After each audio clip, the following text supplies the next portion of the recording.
নমস্কার বন্ধুরা, কেমন আছো তোমরা সবাই? আশা করি অনেক ভালো আছো। আমার নতুন আরেকটি ব্লগে তোমাদের সবাইকে জানাই অনেক স্বাগত, অনেক ভালোবাসা। আর তোমরা এখন যারা ভিডিওটি দেখা শুরু করেছো, তোমাদেরকে অনুরোধ করছি প্লিজ তোমরা একটা লাইক করে ভিডিওটি কন্টিনিউ করো। আর আজকে কিন্তু একদম ছোট্ট একটা ভিডিও নিয়ে চলে এসেছি। সকালে তো বাইরে ঝাড় দেওয়া হয়ে গেছে আর আমি কিন্তু ফ্রেশ হয়ে স্নানও করে নিয়েছি। আর সকালবেলা জানো তো বাইরে কিন্তু গরমটা একটু কম থাকে, আর রাস্তাটাও কিন্তু ঝাড় দেওয়া হয়ে গেছে, নিম পাতা পড়ে কিন্তু একদম ভরে গেছিলো। আর সকালবেলা জানো তো ভোরে ঘুম থেকে উঠলে সকালে ঘরের কাজবাজ করতেও খুব ভালো লাগে, কেননা গরম কিন্তু সকালে অনেকটাই কম থাকে। আর যত বেলা হয়ে যায় তত কিন্তু ধীরে ধীরে গরমটা বাড়তে থাকে। আর কদিন থেকে না মানে বৃষ্টি বৃষ্টি ওয়েদার হচ্ছে, কিন্তু বৃষ্টি একদমই হয় না। একটু বৃষ্টি হলে গরমটা একটু কম হতো। আর সকালে উঠে গেটের সামনে একটু জল দেব। আর ঝাড়টার তো সব দেওয়া হয়ে গেছে, যার জন্য গেটের সামনে অল্পই জল দেবো, বেশি দেবো না। কেন ঝাড় দেওয়ার পরে গেটের সামনে বেশি জল দিলে না একদম ভিজে থাকে, আর গেটের সামনে বেশি জল দিয়ে রাখলে দেখতেও না ভালো লাগে না, যার জন্য অল্পই জল দিয়েছি। আর ঘরের মঙ্গলের জন্য কিন্তু আমরা গৃহিণীরা কিছু না কিছু টিপস কিন্তু ফলো করতেই থাকি, তাই না? আর সকালে উঠে আমি কিন্তু প্রত্যেক দিন ভগবানকে প্রণাম করি। আর ভগবানকে প্রণাম করে দিনে শুরু করলে দেখবে আমাদের দিনটাও কিন্তু ভালো যায়। আর একটা রুটিন বানিয়ে নেওয়া কিন্তু ভালো। একটা রুটিন বানিয়ে কাজ করলে সকালে সংসারের কাজবাজও কিন্তু অনেক তাড়াতাড়ি হয়ে যায়। আর এখন তো শ্রাবণ মাস, যার জন্য প্রত্যেক দিনই শিবের মাথায় জল ঢালতে হয়। আর আমি শুধু শ্রাবণ মাস বলে না, আমি কিন্তু সবসময় শিবের মাথায় জল ঢালি। তোমরা তো আমার অনেক ভিডিওতে দেখেছো, আমি কিন্তু প্রত্যেক দিন সকালে শিবজির মাথায় আর সূর্য দেবতা কিন্তু আমি জল অর্পণ করি। আর আমার ছেলেকে আর বরকে বলেছি এই শ্রাবণ মাসটা পুরো তোমরা দুজন জল ঢালবে। লস্যি নিয়ে চলে এসেছি। আজকে পান্তা দিয়ে লস্যি দিয়ে খাওয়া হবে। আজকে পান্তা আছে, সকালে পান্তা খাবো আর দুই বাচ্চার জন্য ভাত রান্না করবো। লস্যিও নিয়ে চলে এসেছি। রান্নাঘরটা কিন্তু রাত্রিরে আমি সুন্দর করে গুছিয়ে রেখেছিলাম, আর নিরামিষ বাসন যা ছিল সব মেজে রেখেছিলাম। আর বাসন কখনো কিন্তু খালি রান্নাঘরে রাখতে নেই। অনেকে বাসন দেখবে মানে সোজা করে রেখে দেয়, বাসন কখনো রান্নাঘরে সোজা করে রাখতে নেই, বিশেষ করে রাত্রেবেলায়। আর যদিও বা রাখো তাহলে কিন্তু বাসন উপুড় করে রাখতে হয়, মানে খালি বাসন কখনো রাখতে নেই রান্নাঘরে। আর আমাদের সংসারের মঙ্গলের জন্য কিন্তু কিছু না কিছু নিয়ম মানতেই হয়। আর সংসারের মঙ্গলের জন্য কিন্তু আমাদের মহিলাদের বিশেষ করে অনেকটা খেয়াল করে অনেক সাবধানে কিন্তু চলতে হয়। আর কাঁচা লঙ্কাগুলো ছিল, এগুলো জানো তো ভীষণ ঝাল, ওই তরকারির মধ্যে দিয়ে দেবো। আর নিরামিষ যে বাসনগুলো ধুয়ে রেখেছিলাম সেগুলো এখন আলাদা একটা র্যাক রয়েছে, এটাতে রেখে দেবো। আমাদের গোপাল সোনার বাসন কিন্তু সব আলাদা করে রেখে দিতে হয়, কেন আমিষ নিরামিষ একসঙ্গে মিলে গেলে আবার কিন্তু মানে ঝামেলা হয়ে যাবে। আর এখন জানো তো যে বাসনপত্রের কিন্তু ভীষণ দাম, যার জন্য সব কিন্তু অনেক সাবধানে রাখতে চুড়িদার হয়। পরে নিয়েছি, রোজ রোজ একই নাইটি পরে ভিডিও বানাই, তো ভাবলাম যাচ্ছে চুড়িদার পরি। আজকে একটু গরমও কম আছে, একটু মেঘলা মেঘলা আছে। আর জন্য বেশি গরম লাগলে আমার একদম চুড়িদার টুড়িদারে কিছু পরতে ইচ্ছা করে না। গরমের মধ্যে নাইটি পরে না আমি বেশি কমফোর্টেবল ফিল করি। তারপরে রান্নাবান্না করতে গেলে দেখবে একটু গরম কিন্তু বেশিই লাগে। আর অনেকে কিন্তু সকালে উঠে শাড়ি টাড়ি পরে কাজ করে, আর আমি জানো তো শাড়ি পরে একদমই কাজ করতে পারি না। আর তারপরে গরমও কিন্তু খুব পড়েছে, আর এত গরমে কিন্তু শাড়ি পরে কোনো কাজ তো করাই যায় না। গরমটা যদি একটু কমে তখন একটু ভাবছি শাড়ি পরবো। আর সকালে কিন্তু স্নান করার পরে একটু সেজে গুজে রান্নাবান্না করতেও কিন্তু মন চায়। আর ছেলে তো স্কুলে যাবে না, যার জন্য দুই ভাইয়ের জন্য এখন ভাত বসিয়ে দিচ্ছি। আর রান্নার কিন্তু অত তাড়াহুড়ো নেই, কেন ছেলের স্কুল নেই। আর আমার ছেলে জানো তো একদম কিন্তু রুটি খেতে চায় না, যার জন্য ওর জন্য ভাত বসিয়ে দিয়েছি। গোপাল সোনা আর ও দুজনে ভাত খেয়ে নেবে, দুই বাচ্চা। আর আমরা আজকে পান্তা ভাত খাবো। পান্তা ভাত জানো, গরমকালে পান্তা ভাত খেতে যে আমার এত ভালো লাগে। আর বেগুন কাটছি, আর বেগুনটা চেক করছি পোকা আছে কিনা। অনেক বেগুনে দেখবে অনেক কিন্তু পোকা থাকে, যার জন্য অনেক চেক করে কিন্তু কাজবাজ করতে হয়। আর গোপাল সোনার রান্না তো, যার জন্য অনেক সাবধানে অনেক পরিষ্কার পরিচ্ছন্নভাবে কিন্তু রান্না করতে হয়। আজকে সকালে একটু বেগুন আলুর ঝোল করব আর বেগুন ভাজা করব। বেগুন ভাজা দিয়ে পান্তা ভাত খেতে আমার খুব টেস্টি লাগে। তোমরা কারা কারা আমার মতো পান্তা ভাত খাও তোমরা কিন্তু কমেন্ট করে বলতে পারো।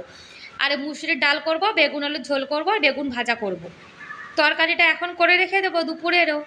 আর সকালে দুপুরে যখন ভাত খাবো তখন আবার গরম গরম করে নেব। আর এখন এই ভাতটা কিন্তু ওরা দুই ভাই খেয়ে নেবে। আমি কিন্তু সকালে মানে একবারে তরকারি করে রেখে দিই দুপুরের আর সকালে। বারবার গরমে জানো তো একদমই রান্নাবান্না করতে ইচ্ছা করে না। আর গ্যাসে কিন্তু দুদিকে দুটো কড়াই বসিয়ে দিয়েছি, আর হিটারে ভাত হচ্ছে। রান্না অনেক তাড়াতাড়ি কিন্তু হয়ে যাবে। আর গরমে তো রান্না করতে ইচ্ছা করে না, যার জন্য এই দুদিকে বসিয়ে দিই, তাহলে কিন্তু অনেক তাড়াতাড়ি রান্নাটা হয়ে যায়। আর ছেলেরা জানো তো খুব শরীর খারাপ, এত শরীর খারাপ হয়েছে, ও 6-7 দিন হয়ে গেছে একদম স্কুলে যাচ্ছে না। তারপরে রাত্রিরে কিন্তু ভালো করে ঘুমাতেও পারছে না, এত শরীর খারাপ হয়েছে, ভীষণ কাশি হয়েছে জানো না। আর বাচ্চাদের শরীর খারাপ হলে দেখবে আমাদেরও কিন্তু মনটা একদমই ভালো লাগে না। আর বাচ্চাদের যদি শরীর খারাপ হয় তখন কিন্তু ওরাও দেখবে খাওয়া দাওয়া করতে চায় না। আর খাওয়া দাওয়াটাও ভালো করছে না, বাচ্চা কিন্তু খেলতেও যাচ্ছে না এখন। এদিকে বেগুন ভাজা হয়ে গেছে, মুসুরির ডালও করে নিয়েছি। মুসুরি ডালের কালারটা কিন্তু আজকে ভালো হয়েছে, হলুদ বেশি হয়ে গেলে ডালটা আবার লাল হয়ে যায়। এদিকে 2 বাচ্চার জন্য ভাত হয়ে গেছে, আর মানে বেগুন আলু ঝোল করে নিয়েছি। তাহলে রান্নাবান্না সব হয়ে গেছে, ভাত করেছি, ডাল করেছি, বেগুন আলু ঝোল করেছি, আর পান্তা ভাত আছে। বেগুন ভাজা দিয়ে আমি আর আমার বর খাবো, আর 2 বাচ্চা গরম ভাত খাবে তরকারি দিয়ে। আর এখন একটু চা বানাবো কাজ বাজ করে। আর ছেলে জানো তো খুব শরীর খারাপ, ও শরীর খারাপ, স্কুলে যায়নি, যার জন্যে অত তাড়াহুড়ো নেই। আর ও জানো তো অত রুটি ভালো খায় না, যার জন্য ভাত করেছি, 2 ভাই ভাত খেয়ে নেবে। আর এখন একটু চা বানাবো, আর কাজে তাড়াহুড়ো নেই, কেননা ছেলে স্কুলে যাবে না, যার জন্য। আর ও এখনও ঘুমাচ্ছে, এখনও ঘুম থেকে ওঠেনি। ওই যে কাশির ওষুধ খেয়েছে, খেয়ে জানো না আরও ঘুম হচ্ছে বেশি। আর এই যে বাচ্চা এখন ঘুম দিয়ে উঠেছে, এখনও ওঠেনি কিন্তু জেগে রয়েছে। আর আমার বর এদিকে ঝাড় দিচ্ছে, আমি কাজ বাজ করছিলাম তাই কিন্তু ঝাড় দিচ্ছে। আমার বর কিন্তু আমি যখনই কোনো কাজ করি তখনই কিন্তু উনি ঘরটা ঝাড় দিয়ে দেয়। আমাদের গোপাল সোনা বসে রয়েছে, গোপাল সোনা একটু পরে স্নান করবে। আর এখন চা বানিয়ে নেব, সকালে চা না খেলে আমার আবার ভালো লাগে না। রান্না বান্না সবই হয়ে গেছে, কাজ ফ্রি, যার জন্য এখন চাটা বসিয়ে দিয়েছি। আর বন্ধুরা, আজকের ভিডিওটা কেমন লাগলো তোমরা কিন্তু কমেন্ট করে অবশ্যই জানিও। আর আজকের ভিডিওর কোনো অংশ যদি ভালো লেগে থাকে তাহলে প্লিজ এটা লাইক করে দিও। আর আমার চ্যানেলে তোমরা আজকে যারা নতুন ভিডিওটি দেখছো, তোমরা চাইলে আমার চ্যানেলটিকে সাবস্ক্রাইব করে আমার এই ছোট্ট পরিবারের পাশে থেকে যেতে পারো। আর এই কাজটি যারা অলরেডি করে দিয়েছো তোমাদেরকে অসংখ্য ধন্যবাদ। আর তোমরা যারা আমার ভিডিও দেখো আর সুন্দর সুন্দর কমেন্ট করো, তোমাদেরকে কিন্তু কমেন্ট করার জন্য আর ভিডিও দেখার জন্য অনেক অনেক ধন্যবাদ। আর তোমরা যে ভিডিও দেখে সুন্দর করে কমেন্ট করো, কমেন্টগুলো পড়ে জানো তো আমার মনটা কিন্তু খুবই ভালো হয়ে যায়, অন্য একটা ভিডিও বানানোর আগ্রহ কিন্তু বাড়ে। আর অনেক নতুন নতুন দিদিভাইরা আছো যারা আমার ভিডিও দেখছো, আমি কিন্তু সব দিদিভাইয়ের ভিডিওই দেখেছি। যারা ভালোবেসে প্রতিদিন আমার ভিডিও দেখে, আমি কিন্তু সব দিদিভাইয়ের ভিডিও দেখি। কেন দেখো, তারা কিন্তু অনেক কষ্ট করে আমার ভিডিও দেখে, তাহলে আমারও তো কর্তব্য, তাই না? এদিকে বাচ্চা দেখো এখন কিন্তু ওই যে মেশিন দিয়ে ওষুধের ভাপ নিচ্ছে। বাচ্চাদের কাশি ঠান্ডা জ্বর এসব হলে কিন্তু এরকম একটু মানে ভাপ নিতে হয়, যার জন্য এখন ভাপ নিচ্ছে। ভাপটা নিয়ে কিন্তু অনেকটাই রিলিফ পেয়েছে ও। আর এদিকে বৃষ্টিও শুরু হয়ে গেছে, ঝিরিঝিরি বৃষ্টি হচ্ছে, বৃষ্টি শুরু হয়েছে। আর একটু বেশি বৃষ্টি হতো তাহলে ভালো হতো, মেঘলা মেঘলা রয়েছে কিন্তু সেই হিসাবে বৃষ্টি একদমই হচ্ছে না। আমাদের এখানে মেঘ কিন্তু ভীষণ করে, কিন্তু বৃষ্টি হয় না। দেখি আজকে কী হয়, একটু বৃষ্টি আসলে ভালো হতো, গরমটা না একটু কমে যেত। শ্রাবণ মাস কিন্তু বৃষ্টির কোনো দেখা সাক্ষাৎ কিছুই নেই। আর বৃষ্টি যদি বেশি না হয় তাহলে দেখবে একটা ভ্যাপসা গরম হয়। আর আমাদের ছোটো চাচির বাড়ি থেকে ছোট ছোট তুলসীর চারা নিয়ে এসেছি। আর তুলসী চারাগুলো না অনেকক্ষণ রাখা ছিল, যার জন্য একদম নেতিয়ে গেছে। আনার সঙ্গে সঙ্গে যদি লাগিয়ে দিতাম তাহলে কিন্তু মানে ভালো থাকতো।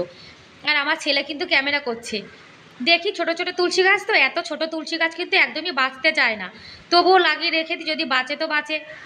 আর একটু বড় তুলসী গাছ হলে কিন্তু ভালো হতো।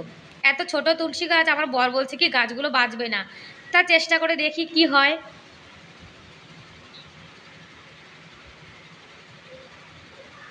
আর আমাদের এখানে এত গরম পড়ে যে গাছপালা কিন্তু একদমই হয় না। আর বিশেষ করে ফুল গাছ কিন্তু আমাদের রাজস্থানে একদমই নেই, মানে গরমে গাছপালা তো মরেই যায়। গাছগুলো দেখো কত সুন্দর লাগছে। আর গাছগুলো লাগানোর পরে এখন সকালে খেয়ে নেব, দেখো পান্তা ভাত, কাঁচা লঙ্কা, বেগুন ভাজা। আর পেঁয়াজ তো খাবো না, কেন মানে শ্রাবণ মাসে ভাবছি পেঁয়াজটা খাবো না। আর এদিকে দেখো পায়রাগুলো সব জল খাচ্ছে, কেউ গম খাচ্ছে।